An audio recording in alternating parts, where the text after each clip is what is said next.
ಬೆಂಗಳೂರಲ್ಲಿರುವಂತಹ Parappana Agrahara central ಜೈಲಿನಿದೆ.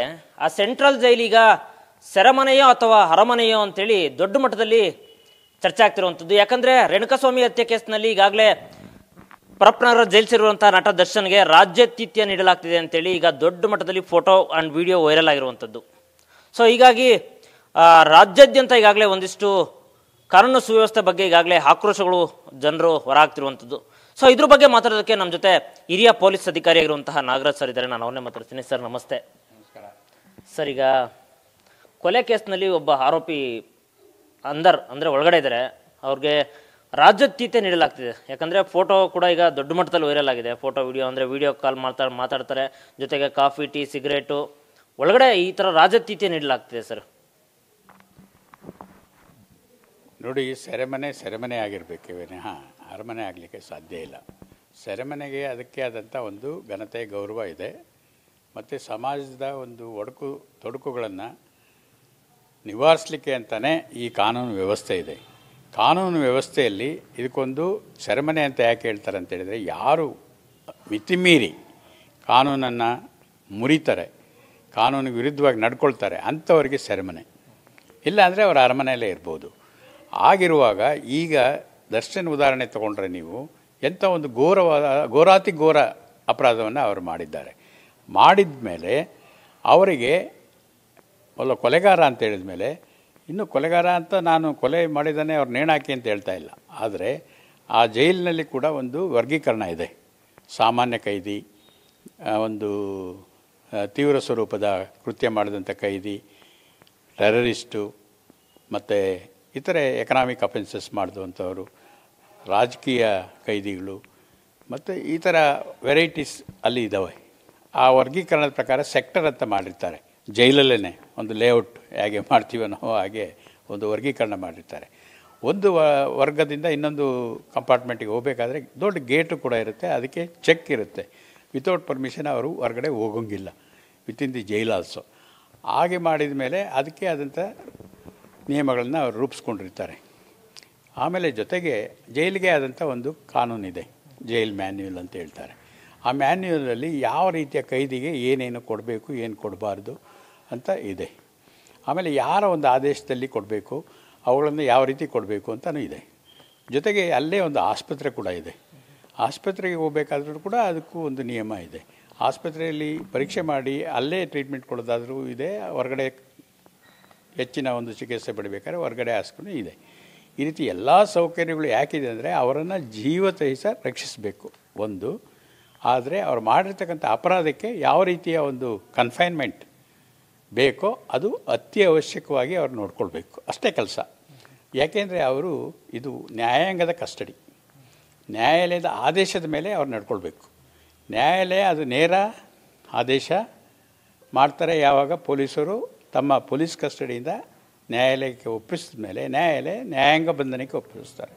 So overall supervision ಬಂದು ನ್ಯಾಯಾಧೀಶರದೇ. ಆದರೆ ಅದಕ್ಕೆ ಒಂದು ಇಲಾಖೆ ಇರೋದ್ರಿಂದ ಅದನ್ನು ನೋಡ್ಕೊಳ್ಳೋಕ್ಕೆ ಅವರಿಗೆಲ್ಲ ತರಬೇತಿ ಕೊಟ್ಟಿರ್ತಾರೆ.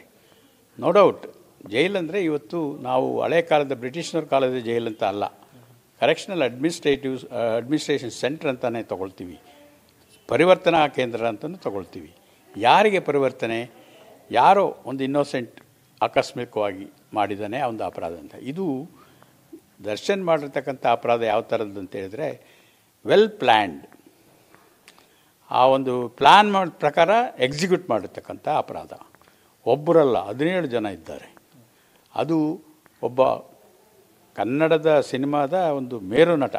ನಾವು ನೋಡಿದ್ದೀವಿ, ರಾಜ್ಕುಮಾರ್, ವಿಷ್ಣುವರ್ಧನ್, ಅಂಬರೀಷ್ ಇಂಥವ್ರನ್ನೆಲ್ಲ ನೋಡಿದ್ದೀವಿ. ಅವ್ರದ್ದು ನಮ್ಮ ಒಂದು ಕಾಲಘಟ್ಟದಲ್ಲಿ ಅವರ ಒಂದು ಲೆವೆಲ್ಗೆ ಇವರು ಬರ್ತಾರೇನೋ ಅಂತ ಅವರ ಅಭಿಮಾನಿಗಳು ಎಷ್ಟೋ ಜನ ಎಕ್ಸ್ಪೆಕ್ಟ್ ಮಾಡಿದರು. ಪುನೀತ್ ರಾಜ್ಕುಮಾರ್ ನೋಡಿದ್ವಿ. ಪುನೀತ್ ರಾಜ್ಕುಮಾರ್ ಫೋಟೋ ಯಾರ ಮನೆಯಲ್ಲಿ ಇವತ್ತಿಲ್ಲ. ನೀವು ಯಾವುದೇ ಹಳ್ಳಿಗೆ ಹೋಗಿ ಇಡೀ ರಾಜ್ಯದ ಉದ್ದಗಲಕ್ಕೂ ಯಾರ ಮನೆಯಲ್ಲಿ ಅವನ ಫೋಟೋ ಇಲ್ಲ ನೋಡಿ. ಎಷ್ಟೋ ಬೀದಿಗಳಿಗೆ ಅವರ ಹೆಸರಿಟ್ಟಿದ್ದಾರೆ, ಎಷ್ಟೋ ಅವ್ರು ಮಾಡಿರ್ತಕ್ಕಂಥ ಕೆಲಸಗಳಿಗೆ ಅವರ ಒಂದು ನಾಮಾಂಕನ ಮಾಡಿದ್ದಾರೆ. ಆ ರೀತಿ ಇರೋದು ಬಿಟ್ಟು ಈ ರೀತಿ ಮಾಡಿದರೆ ಇದಕ್ಕೆ ವಿರುದ್ಧವಾಗಿ ನಡ್ಕೊಳ್ಬೇಕು. ಜನ ಅವರು ಮಾಡ್ತಾರೆ. ಆದರೆ ನ್ಯಾಯಾಲಯದಲ್ಲಿ ನ್ಯಾಯದ ರೀತಿ ಕೆಲಸ ಮಾಡುವಾಗ ಇವರಿಗೆ ವಿಶೇಷ ಆತಿಥ್ಯ ಯಾಕೆ ಕೊಟ್ಟರು, ಯಾರ ಆದೇಶದ ಮೇಲೆ ಕೊಟ್ಟರು, ಅದಕ್ಕೆ ನಿಯಮ ಬಾಹಿರವಾಗಿ ಕೊಟ್ಟಿದ್ದಾರಾ, ನಿಯಮದ ಪ್ರಕಾರ ಕೊಟ್ಟಿದ್ದಾರಾ, ಇದು ತನಿಖೆ ಆಗಬೇಕು. ಯಾಕೆಂದರೆ ಜಾಹೀರಾಗಿದೆ. ಜನಗಳ ಮನಸ್ಸುಗಳಲ್ಲಿ ಏನು ಬಂದಿದೆ ಅಂದರೆ, ಪೊಲೀಸರು ಎಷ್ಟೊಂದು ಕಷ್ಟಪಟ್ಟು ಈ ಕೇಸನ್ನು ತನಿಖೆ ಮಾಡ್ತಾ ಇದ್ದಾರೆ, ಇನ್ನೂ ಪೂರ್ಣಗೊಂಡಿಲ್ಲ. ಆದರೆ ಅದರಲ್ಲಿ ಸಾಕಷ್ಟು ಸಾಕ್ಷಿಗಳಿದ್ದಾರೆ, ಸಾಕಷ್ಟು ಜನ ಏನು ಒಂದು ಕೆಳಮಟ್ಟದ ಕೆಳ ದರ್ಜೆಯ ಅಂದರೆ ಭಾಳ ಕನಿಷ್ಠ ಎಕನಾಮಿಕ್ ಇನ್ಕಮ್ ಇರೋವಂಥವ್ರು ಜನ ಇದ್ದಾರೆ, ಅವರಿಗೆ ಬೇರೆ ದಾರಿ ಇಲ್ಲ, ಅಂಥವರು ಕೂಡ ಸಾಕ್ಷಿಗಳಿದ್ದಾರೆ. ಇವೆಲ್ಲ ನೋಡಿದರೆ ಅವರು ನಾಳೆ ಸಾಕ್ಷಿ ಯಾವ ರೀತಿ ಹೇಳ್ಬೋದು, ಎಷ್ಟು ಭಯ ಬೀಳ್ಬೋದು ಅವರು? ಬೇಡ. ನೊಂದವರಿದ್ದಾರೆ, ತಂದೆ ತಾಯಿ ಇದ್ದಾರೆ, ಅವರು ಎಷ್ಟು ನೋಯ್ಬೋದು, ಅವರ ಹೆಂಡತಿ ಇದ್ದಾರೆ, ಇನ್ನೂ ಹೊಟ್ಟೆಯಲ್ಲಿರ್ತಕ್ಕಂಥ ಮಗು ಇದೆ. ಅದನ್ನು ನೋಡಿದರೆ ಈ ರೀತಿ ನಡ್ಕೊಳ್ಳೋವಂಥ ಅಧಿಕಾರಿಗಳಿಗೆ ಯಾವುದೇ ರೀತಿಯ ಮುಲಾಜಿರಬಾರ್ದು. ಯಾವುದೇ ರೀತಿ ಮುಲಾಜಿಲ್ಲದೆ ಏನು ಶಿಸ್ತು ಅಲ್ಲಿ ನಿಯಮ ಉಲ್ಲಂಘನೆ ಆಗಿದೆಯೋ ಅದನ್ನು ಜಾರಿಗೊಳಿಸಬೇಕು, ಕಠಿಣ ಶಿಕ್ಷೆ ಅವ್ರಿಗೆ ಆಗಬೇಕು. ಎಲ್ಲಿ ತನಕ ಈ ಕೆಲಸ ಆಗೋದಿಲ್ವೋ, ಎಲ್ಲಿ ತನಕ ಜೈಲಂತಲೇ ಅವರಿಗೆ ಯಾರೇ ಇರಲಿ, ಎಂಥ ದೊಡ್ಡ ವ್ಯಕ್ತಿ ಇರಲಿ, ಆ ನಿಯಮಕ್ಕನುಸಾರವಾಗಿ ಅವ್ರನ್ನ ಅಲ್ಲಿ ಇಡಲ್ವೋ ಆಗ ಅದಕ್ಕೆ ಬೆಲೆ ಇರೋದಿಲ್ಲ. ಏನಂದರೆ ನೀವು ಹೇಳ್ದಂಗೆ ಜೈಲಿಗೆ ಹೋಗಲ್ಲ, ಅವರು ಅರಮನೆಗೆ ಹೋಗಿ ಬಂದಂಗೆ ಆಗ್ತದೆ. ಅರಮನೆಗೆ ಹೋಗಿ ಬಂದಂಗೆ ಆದರೆ ಕಾನೂನಿಗೆ ಏನು ಗೌರವ ಬರ್ತದೆ? ನ್ಯಾಯಾಂಗ ಕಸ್ಟಡಿ ಅಂದ್ರೇನು? ಹಾಗಾದರೆ ಘೋರ ಅಪರಾಧ ಅಂದ್ರೇನು? ಇನ್ನೂ 10 ಘೋರ ಅಪರಾಧಗಳನ್ನು ಮಾಡೋಕ್ಕೆ ಧೈರ್ಯ ಬರ್ತದೆ ಅವರಿಗೆ ರಿಫಾರ್ಮೇಷನ್ಗಿಂತ ಇನ್ನೂ ದೊಡ್ಡ ಕಳ್ಳನ್ನಾಗಿ ಮಾಡಿ ಕಳಿಸುವಂಥ ಕೇಂದ್ರಗಳಾಗ್ತವೆ. ಆದ್ದರಿಂದ ಅದು ಬೇಡ ಅಂತೇಳಿದರೆ ಈ ಥರದ ಅಧಿಕಾರಿಗಳನ್ನು ನಿಷ್ಠೂರ ಆದರೂ ಪರವಾಗಿಲ್ಲ, ಕಠಿಣವಾದಂಥ ಏನು ಯಾವುದೇ ಮುಲಾಜಿಲ್ಲದೆ ಕ್ರಮ ಜರುಗಿಸಿದರೆ ಮಾತ್ರ ಸಾಧ್ಯ ಆಗ್ತದೆ. ಸರ್, ಈಗ ಹೌದು ನೀವು ಹೇಳಿದಾಗೆ ಈಗ ಕಾನೂನನ್ನು ಯಾರು ಉಲ್ಲಂಘನೆ ಮಾಡಿರ್ತಾರೆ ಅಂಥವ್ರಿಗೆ ಅಲ್ಲಿ ಶಿಕ್ಷೆ ಆಗಬೇಕಂತ ಪ್ರದೇಶ ಅದು ಜೈಲೇನಿದೆ ಅದು. ಆದರೆ ಅಲ್ಲಿ ಶಿಕ್ಷೆ ಆದವ್ರಿಗೆ ಯಾರು ಕಾನೂನು ಉಲ್ಲಂಘನೆ ಮಾಡಿರ್ತಾರೆ ಅವ್ರು ಶಿಕ್ಷೆ ಆಗಬೇಕಾಯ್ತು. ಎಲ್ಲೋ ಒಂದು ಕಡೆ ಗೃಹ ಸಚಿವರು ಪರಮೇಶ್ವರ್ ಹೇಳ್ತಾರೆ, ಯಾರು ಸಾಮಾನ್ಯ ಕೈದಿ ಇದ್ದಾರೋ ಎಲ್ಲರೂ, ಯಾರೇ VIP ಆಗಲಿ ಸಾಮಾನ್ಯ ಕೈದಿ, ಯಾರಿಗೆ ಸಾಮಾನ್ಯ ಕೈದಿಯಂತೆ ಅವರು ಕೂಡ ಶಿಕ್ಷೆ ಆಗ್ತಿದೆ ಅಂತ ಗೃಹ ಸಚಿವರು ಪರಮೇಶ್ವರ್ ಹೇಳ್ತಾರೆ. ಈಗ ಈ ಫೋಟೋ ವೈರಲ್ ಆಗಿದೆಯಲ್ಲ ಸರ್, ಈಗ ಈ ಫೋಟೋ ವೈರಲ್ ಆಗಿರೋದಕ್ಕೆ ಇದಕ್ಕೆ ಮೇಲ್ನೋಟಕ್ಕೆ ಫಸ್ಟ್ ಇದಕ್ಕೆ ಯಾರು ಈ ಥರ ತಪ್ಪು ಅಂತ ಹೇಳ್ಬೋದು ಸರ್? ಯಾರು ಜೈಲು ಉಸ್ತುವಾರಿ ಇರ್ತಾರೆ, ಜೈಲು ಸೂಪರ್ಡೆಂಟ್ ಅಂತ ಇರ್ತಾರೆ, ಅವರು ನೇರ ಹೊಣೆ. ಯಾಕೆ ಅಂದರೆ ಅವರ ಕಣ್ತಪ್ಪಿಸಿ ಏನೂ ನಡೀಲಿಕ್ಕೆ ಸಾಧ್ಯ ಇಲ್ಲ. ಆಮೇಲೆ ಈಗ ಆಧುನಿಕ ಕಾಲ, ಡಿಜಿಟಲ್ ಕಾಲ, ಎಲ್ಲ ಒಂದು 360 ಡಿಗ್ರಿ ಏನು ಜೈಲ್ದು ಆವರಣ ಇದೆ ಅಷ್ಟೂ ಕವರ್ ಮಾಡಿಕೊಂಡು ಅವರು CCTV ಹಾಕಿದ್ದಾರೆ. ಆ CCTVಯ ನೋಡಲಿಕ್ಕೆ ಅಂತ ಒಂದು ದೊಡ್ಡದಾಗಿ TV ಕೂಡ ಅವರ ಒಂದು ಚೇಂಬರಲ್ಲಿ ಇರುತ್ತೆ. ಜೊತೆಗೆ ಅದಕ್ಕೆ ಒಂದು ಸಪ್ರೇಟ್ ಸಿಬ್ಬಂದಿ ಕೂಡ ಇರ್ತಾರೆ. ಜೊತೆಗೆ ಜಾಮರ್ಸ್ ಇದೆ, ಏನು ಯಾರದೇ ಕರೆ ಬರಬಾರ್ದು, ಯಾರದೇ ಕರೆ ಹೋಗಬಾರ್ದು. ಒಂದು ವೇಳೆ ಕದ್ದು ಫೋನ್ ಬಂದಿದ್ರು ಕೂಡ ಅದು ಕೆಲಸ ಮಾಡಬಾರ್ದು. ಹಂಗಿದ್ರು ಕೂಡ ಸರ್ ವಿಡಿಯೋ ಕಾಲಲ್ಲಿ ಮಾತಾಡಿರೋ ಕೂಡ ವಿಡಿಯೋ ವೈರಲ್ ಆಗಿದೆ ಸರ್. ಅದು ಕೂಡ ಒಂದು ಘೋರ ಅಪರಾಧನೇ. ಅದು ಯಾರ್ದು ನಿರ್ಲಕ್ಷ್ಯತೆ ಇದೆ ಅದನ್ನು ಅವ್ರ ಮೇಲೆ ಕ್ರಮ ಆಗಲೇಬೇಕು. ಇಲ್ಲ ಅಂದರೆ ನೋಡಿ, ಕಾನೂನಿಗೆ ಗೌರವ ಕೊಡಬೇಕು.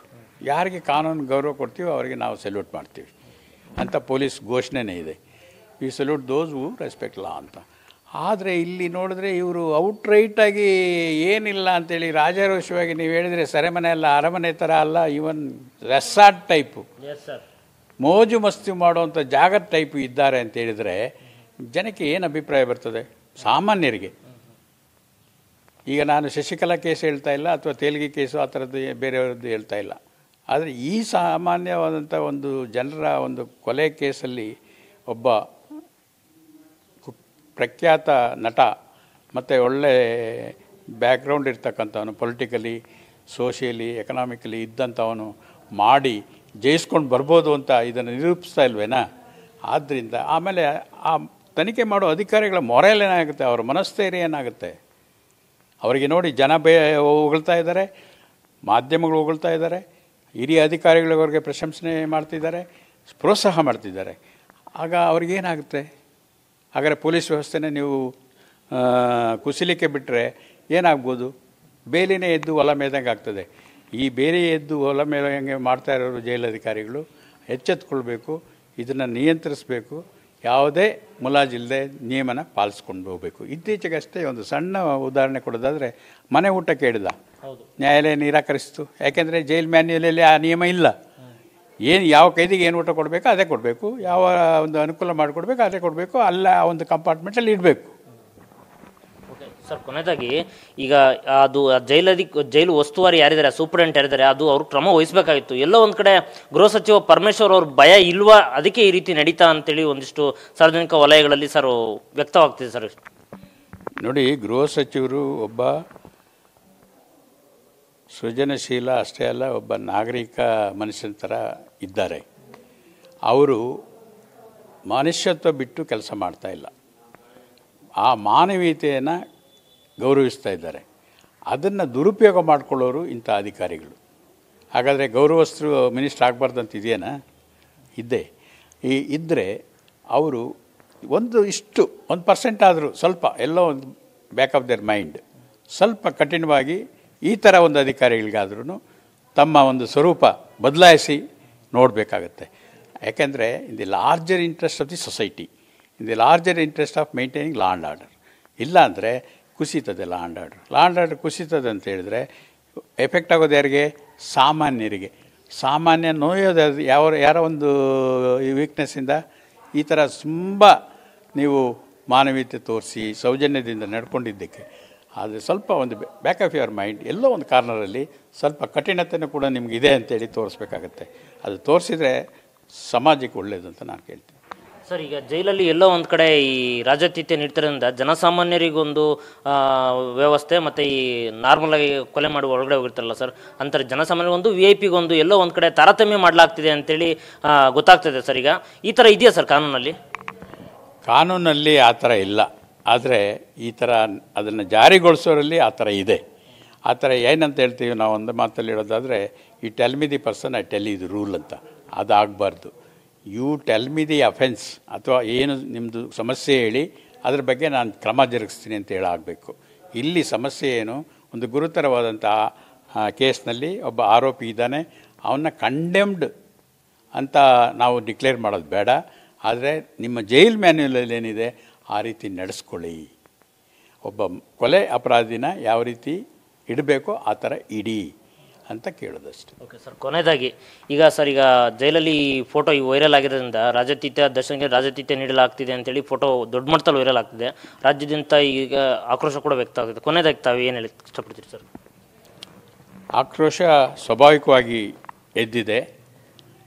ಇದು ಯಾರ ಒಂದು ನಿರ್ಲಕ್ಷ್ಯತೆಯಿಂದ ಆಗಿದೆಯೋ ಅದು ನಿವಾರಣೆ ಆದರೆ ಬಹುಶಃ ಅದಕ್ಕೆ ಒಂದು ಉತ್ತರ ಸಿಗ್ಬೋದು.